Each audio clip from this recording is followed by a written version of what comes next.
Hello students, मैं doctor Renuka Verma अपने channel botany ज्ञान में आपका वेलकम करती हूँ। आज हम टेरिडोफाइट, ब्रायोफाइट और जिम्नोस्पर्म के जनरल कैरेक्टरिस्टिक के बारे में जानने वाले हैं। ये जो टॉपिक है ये आपके बीएससी एमएससी के साथ साथ आरपीएससी असिस्टेंट प्रोफेसर बॉटनी के पेपर फर्स्ट की यूनिट 5 का पहला टॉपिक है।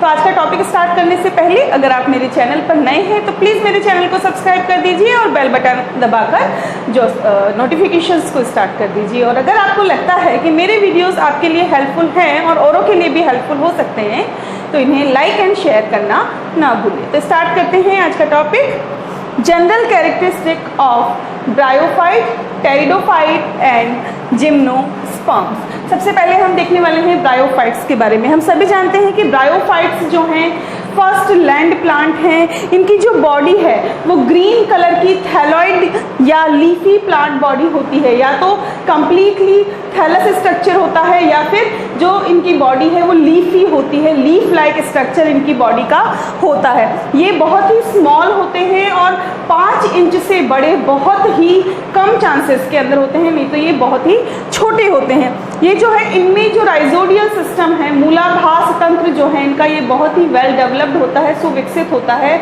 जो कि बिल्कुल उसी तरीके से काम करता है जिस तरीके से हायर प्लांट्स की रूट्स काम करती हैं। तो ये प्लांट को, यानी कि जो थैलस बॉडी है उसको ये एंकरेज का काम देता है, यानी कि उसको सरफेस से जोड़ने का काम करता है। साथ ही साथ जो वाटर एंड न्यूट्रिशन है उसके एब्जॉर्प्शन का काम भी ये राइजोडियल सिस्टम जो है वो करता है। वेजिटेटिव बॉडी जो है इनकी वो डैम्प, शेडी और मॉइस्ट एरियाज के अंदर बहुत ही अच्छे से डेवलप होती है। क्यों? क्योंकि इनका जो सेक्सुअल रिप्रोडक्शन है उसके लिए वाटर बहुत ही ज़रूरी होता है। एंथ्रेजॉइड्स जो यहाँ पर हैं इनके मोटाइल होते हैं और ये पानी में तैरकर आर्किगोनिया की नेक तक पहुँचते हैं और वहाँ से एंटर करके जो एग है उसको फर्टिलाइज करते हैं। ठीक है। प्लांट बॉडी जो है उसमें ट्रू रूट, लीफ और स्टेम्स जो हैं वो एब्सेंट होती हैं। थैलस इनका सिंपल होता है, प्रोस्ट्रेट होता है, जबकि मॉसेस जो हैं इनकी प्लांट बॉडी इरेक्ट होती है, उनमें एक सेंट्रल एक्सिस होता है, साथ ही लीफी अपेंडेजेस इनके अंदर पाए जाते हैं। इनकी लाइफ का जो डोमिनेंट पार्ट, या हम कह सकते हैं कि जो डोमिनेंट जनरेशन है वो गैमेटोफिटिक जनरेशन है, जो कि इंडिपेंडेंट होती है और जिसमें कि सेक्सुअल रिप्रोडक्शन होता है। मल्टीसेलुलर सेक्स ऑर्गन्स जो हैं वो एडवांस्ड oogamous टाइप के होते हैं और एक स्टेराइल जैकेट से कवर्ड होते हैं। ब्रायोफाइट्स में वेस्क्यूलर सिस्टम नहीं पाया जाता।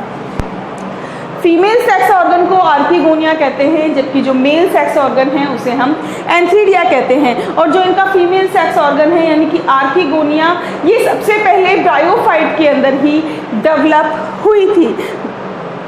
मेल सेक्स ऑर्गन के अंदर मोटाइल एंथ्रोजॉइड्स या पोमणु डेवलप होते हैं। फर्टिलाइज एग जो है ये एनवायरमेंटल हैजार्ड से प्रोटेक्टेड रहता है। क्यों प्रोटेक्टेड रहता है? क्यों? क्योंकि ये आर्किगोनिया के अंदर ही रहता है। जो एम्ब्रियो का डेवलपमेंट है वो आर्किगोनिया के अंदर ही होगा और ये वाटर और न्यूट्रिशन को किससे प्राप्त करता है? पेरेंट प्लांट से प्राप्त करता है, ताकि एम्ब्रियो का डेवलपमेंट हो सके। वाटर इनकी फर्टिलाइजेशन के लिए बहुत ही ज़रूरी होता है। इनकी एम्ब्रियो में कोई भी डॉर्मेंसी पीरियड नहीं पाया जाता है। जैसे ही एम्ब्रियो बन जाता है वैसे ही वो जर्मिनेट होकर स्पोरोफाइट प्लांट के अंदर डेवलप हो जाता है। ठीक है। जाइगोट का जो पहला डिवीजन होता है वो ट्रांसवर्स होता है।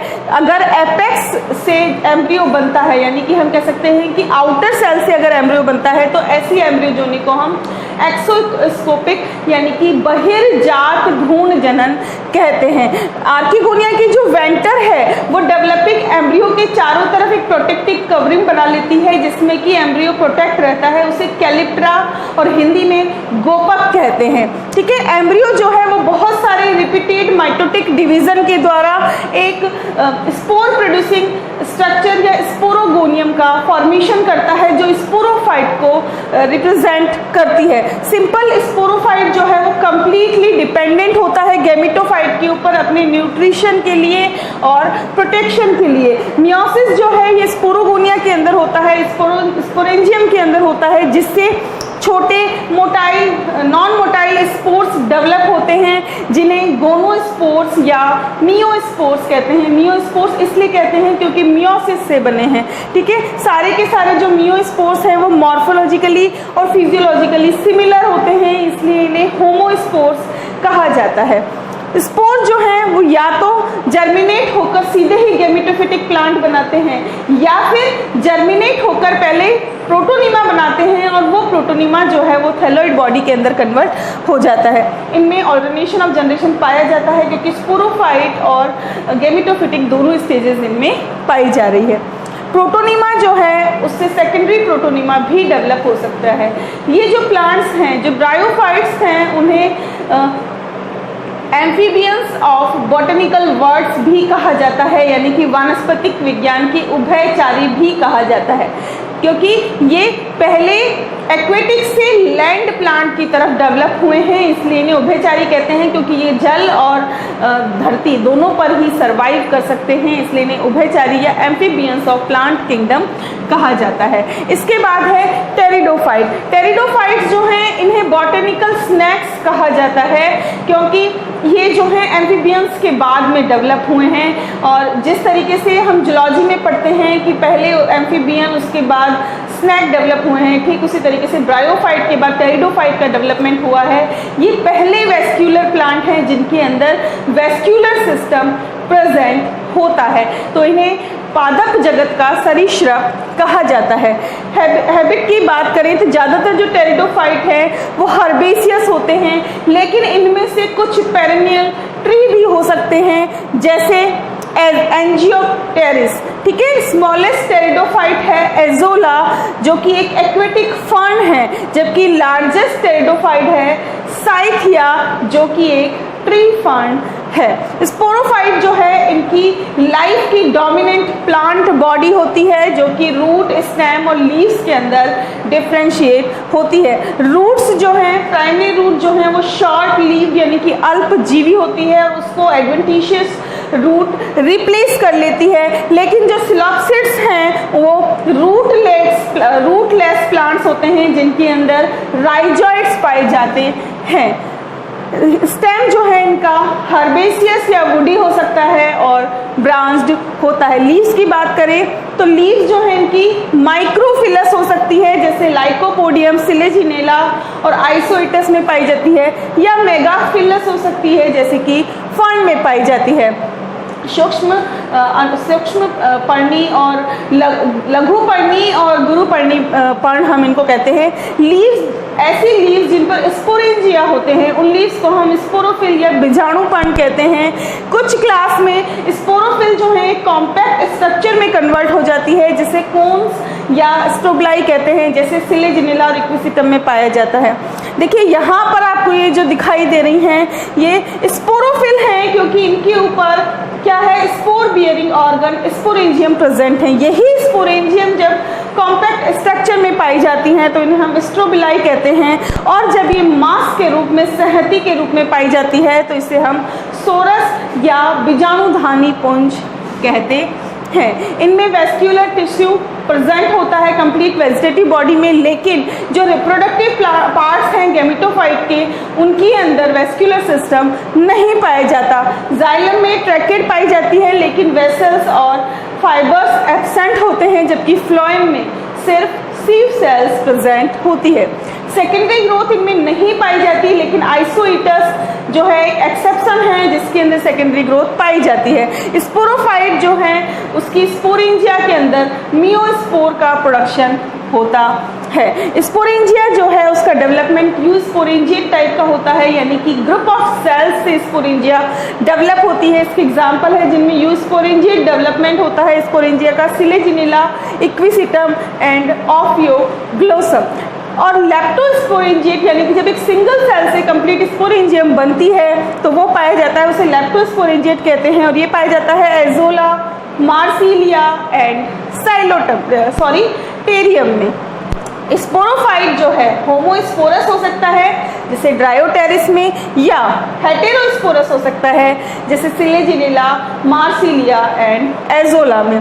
हेटेरोस्पोरस फॉर्म्स जो हैं उनमें 2 टाइप्स के स्पोर्स डेवलप होते हैं, जो हैं माइक्रोस्पोर और मेगास्पोर। माइक्रोस्पोर जर्मिनेट होकर मेल प्लांट बनाते हैं, जबकि मेगास्पोर जर्मिनेट होकर फीमेल प्लांट बनाते हैं। स्पोर जो हैं वो जर्मिनेट होकर एक free living photosynthetic thalloid gametophyte बनाते हैं, जिसे कि प्रोथैलस या प्राक सुकायक कहा जाता है। गैमेटोफाइट पर सेक्स ऑर्गन डेवलप होते हैं, जैसे एंथीरिया है मेल सेक्स ऑर्गन और आर्किगोनिया है फीमेल सेक्स ऑर्गन। फर्टिलाइजेशन के लिए यहाँ भी वाटर की रिक्वायरमेंट होती है, क्योंकि एंथ्रोजॉइड्स जो हैं वो कुछ टाइम वाटर में स्विम करके आर्किगोनिया की नेक तक पहुँचते हैं। जाइगोट जो है वो डेवलप होता है एम्ब्रियो में। कहाँ पर? ये सारा का सारा काम जो है आर्किगोनियल वेंटर में, यानी कि स्त्रीधानी की अंडधा के अंदर ये होता है, जो कि एक तरीके से गर्भधानी की तरीके से होती है। जैसे ह्यूमंस में गर्भ जो है उनकी यूट्रस में डेवलप होता है, ठीक उसी तरीके से टेरिडोफाइट्स के अंदर इनका जो जाइगोट है वो इनकी अंडधा यानी कि आर्किगोनियल वेंटर के अंदर डेवलप होता है। इसमें दो स्पेसिफिक फीचर पाए जाते हैं जिन्हें एपोगेमी एंड एपोस्पोरी कहा जाता है। देखिए, एपोगेमी का मतलब हुआ अनयूजुअल हैप्लॉइड स्पोरोफाइट का प्रोडक्शन। हम सभी जानते हैं कि स्पोरोफाइट जनरली डिप्लॉयड होता है, और स्पोरोफाइट बनता किससे है? मेल और फीमेल गैमेट के फ्यूजन से डेवलप होता है। लेकिन अगर मेल और फीमेल के गैमेट के फ्यूजन के बिना गैमेटोफाइट के किसी भी प्लांट पार्ट से अगर स्पोरोफाइट का डेवलपमेंट होता है, तो गैमेटोफाइट खुद ही एक हैप्लॉइड बॉडी है, तो अगर उसके किसी भी वेजिटेटिव पार्ट से ये डेवलप हो रहा है तो ये भी हैप्लॉइड होगा, और ऐसे स्पोरोफाइट को हम एपोगेमस स्पोरोफाइट कहते हैं। ये किस किस में पाए जाते हैं? फर्न्स में बहुत ज़्यादा पाए जाते हैं नेचुरली, ड्रायोटेरिस, एडिएंटम, ऑस्मुंडा और टेरिस में ये पाया जाता है। दूसरी टर्म है एपोस्पोरी। एपोस्पोरी जो है इसमें अनयूजुअल डिप्लॉयड गैमेटोफाइट का फॉर्मेशन होता है। हम सभी जानते हैं कि जनरली गैमेटोफाइट हैप्लॉइड होता है, और वो जो मियोस्पोर्स होते हैं यानी कि मियोसिस के बाद जो हैप्लॉइड स्पोर्स बने हैं उनके जर्मिनेशन से बनता है। लेकिन अगर स्पोर्स के अलावा किसी भी स्पोरोफिटिक प्लांट पार्ट जो कि डिप्लॉयड होता है उससे अगर ये डेवलप होता है गैमेटोफाइट, तो उसको हम उसे हम एपोस्पोरस गैमेटोफाइट कहते हैं। ये पाया जाता है टेरिस, नेफ्रोलेपिस एंड ड्रायोटेरिस में, और साथ ही साथ इसको हम इंड्यूस्ड भी कर सकते हैं। एपोस्पोरी और एपोगेमी के ऊपर मेरा पूरा का पूरा 2 लेक्चर्स हैं, उन्हें अगर आप चाहें तो मेरे चैनल पर देख सकते हैं। एपोस्पोरी, एपोगेमी, और जो दूसरा लेक्चर है वो cytology of apogamy and apospory है। अब देख लेते हैं जिम्नोस्पर्म को। जिम्नोस्पर्म जो है वो ज़्यादातर एवरग्रीन होते हैं, वुडी होते हैं, पेरेनियल ट्रीज या श्रब हो सकते हैं। इनके कुछ मेंबर क्लाइंबर होते हैं, जैसे नीटम अला एंड एफिड्रा पॉलीआटा। स्टेम जो है इनका ब्रांच्ड होता है, लेकिन साइकस का स्टेम जो है वो अनब्रांच्ड होता है। Plant body, main plant body जो है वो स्पोरोफाइट होती है, जो कि रूट, स्टेम और लीव्स में डिफ्रेंशिएट होती है। हाइट की बात करें तो प्लांट की जो हाइट है वो 3 to 5 सेंटीमीटर से 40 मीटर तक हो सकती है। सबसे छोटा जो जिम्नोस्पर्म है वो है जामिया पिग्मिया, और सबसे छोटा टेरिडोफाइट था एजोला एक्विटेलिस, जो कि एक एक्वेटिक फर्न है। और सबसे बड़ा जिम्नोस्पर्म जो कि 40 मीटर तक लंबा होता है सिकोइया वेलिंगटोनिया, जबकि सबसे बड़ा जो टेरिडोफाइट है वो है साइथिया। ठीक है, तो ये 2 चीज़ आपको यहाँ पर लर्न करने की है कि सबसे छोटा और बड़ा टेरिडोफाइट कौन सा है और सबसे छोटा और बड़ा जिम्नोस्पर्म कौन सा है। स्टेम की गर्थ यानी कि विड्थ की अगर बात करें तो वो फ्यू मिलीमीटर से 15 मीटर तक हो सकती है। फ्यू मिलीमीटर होती है एफिड्रा में, जबकि 15 मीटर चौड़ा स्टेम जो है वो सिकोइया सेमी परवेरेंस के अंदर पाया जाता है। नीटम ट्रिनर और पोडोकार्पस अस्टस जो है ये पैरासिटिक जिम्नोस्पर्म होते हैं। स्टेम की बात करें तो स्टेम इनका एरियल होता है, इरेक्ट होता है। कुछ स्पीसीज में अंडरग्राउंड होता है जैसे वेलविस्चिया, कुछ स्पीसीज में अनब्रांच्ड होता है जैसे साइकस, जामिया एंड वेलविस्चिया, और कुछ में ब्रांच्ड होता है जैसे Pinus and Cedrus. Leaf scars की बात करें तो जिम्नोस्पर्म का कैरेक्टरिस्टिक फीचर है कि इनमें परसिस्टेंट लीफ स्कार्स पाए जाते हैं। लीफ स्कार यानी कि वो स्कार जो लीफ के टूटने से बना हो, ठीक है। तो अगर आप साइकस का स्टेम देखेंगे या किसी भी जिम्नोस्पर्म का स्टेम देखेंगे तो उन पूरे स्टेम के ऊपर रोम्बॉइड शेप के या हम कह सकते हैं पॉलीगोनल शेप के लीफ स्कार्स पाए जाते हैं जो लाइफ टाइम वहाँ पर रहते हैं, मिटते नहीं हैं, और यही जिम्नोस्पर्म का कैरेक्टरिस्टिक फीचर है। कुछ स्पीसीज जैसे पाइनस, गिंगो, सिड्रस, लैरिक्स और स्यूडोलैरिक्स जो हैं, इनमें 2 टाइप्स की ब्रांचेस पाई जाती हैं, long branches and dwarf, long and dwarf shoot. Long shoot means branches of unlimited growth and dwarf shoot means branches of limited growth, ठीक है। जिम्नोस्पर्म की में जो रूट सिस्टम है वो वेल डेवलप्ड होता है।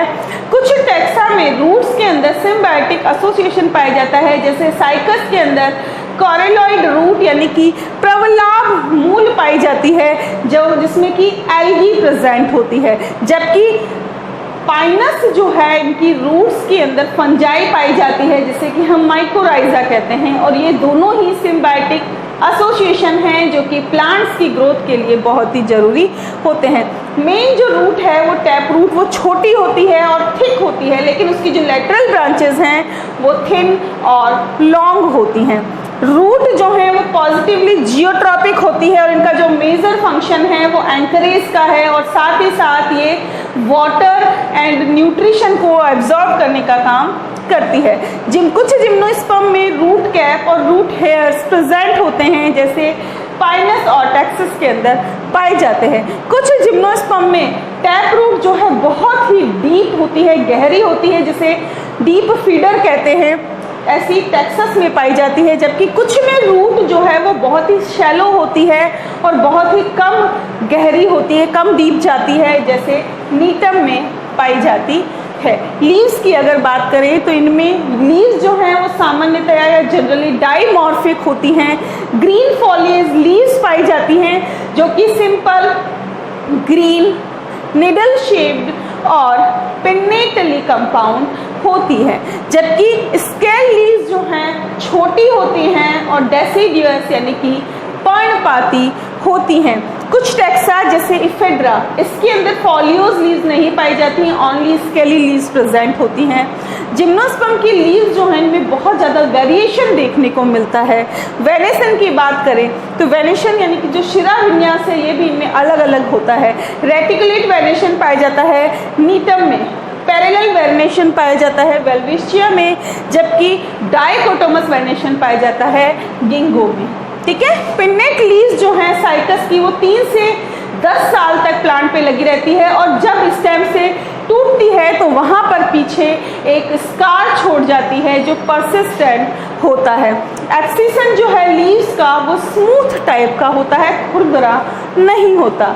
साइकस की जो पिन्नेट लीव्स हैं इनमें सर्सिनेट वेनेशन पाया जाता है, यानी कि जो यंगर लीव्स हैं वो कॉइल्ड होती हैं। पिन्नाई जो है साइकस के उनके बीच में सिंगल मिडरिप पाई जाती है, लेटरल वेन्स प्रेजेंट नहीं होती। स्टेंग्रिया जो है इनमें जो लेटरल वेन्स हैं वो डाइकोटोमसली ब्रांच्ड होती है, जब मिडरिप से एक बार निकल जाती है उसके बाद डाइकोटोमसली ब्रांच्ड होती है।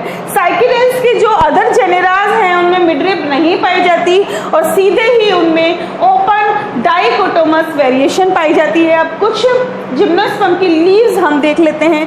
Pinus, पीसिया, Cedrus, ऑरोकेरिया, नीटम। नीटम तो कम्प्लीटली एक एंजियोस्पर्म की तरह दिखाई देता है। यह है गिंगो बाइलोबा जिसमें डाइकोटोमस वेनेशन पाया जाता है। टेक्सस, ठीक है। ये साइकस की लीव्स के अंदर सर्सिनेस वेनेशन दिख रहा है जिसे हिंदी में किसले विन्यास कहते हैं। तरुण लीव्स जो हैं वो इस तरीके से, जो यंगर लीव्स हैं कॉइल्ड होती हैं। यह है सिक्वोइया, क्यूप्रिसस, और यह है साइकस की मैच्योर लीव्स जो छोटे पाम की तरह दिखाई देती है। तो ये था हमारा आज का लेक्चर जिसमें हमने ब्रायोफाइट, टेरिडोफाइट और जिम्नोस्पर्म के जनरल कैरेक्टरिस्टिक की बात करी थी। अगले लेक्चर में हम इसी यूनिट से रिलेटेड यानी कि इन तीनों से रिलेटेड लेक्चर्स ही पढ़ेंगे। तो मिलते हैं नेक्स्ट लेक्चर में, तब तक बने रहिए हमारे साथ। Thanks for watching and stay tuned to botany Gyan for more informative lectures. Thank you.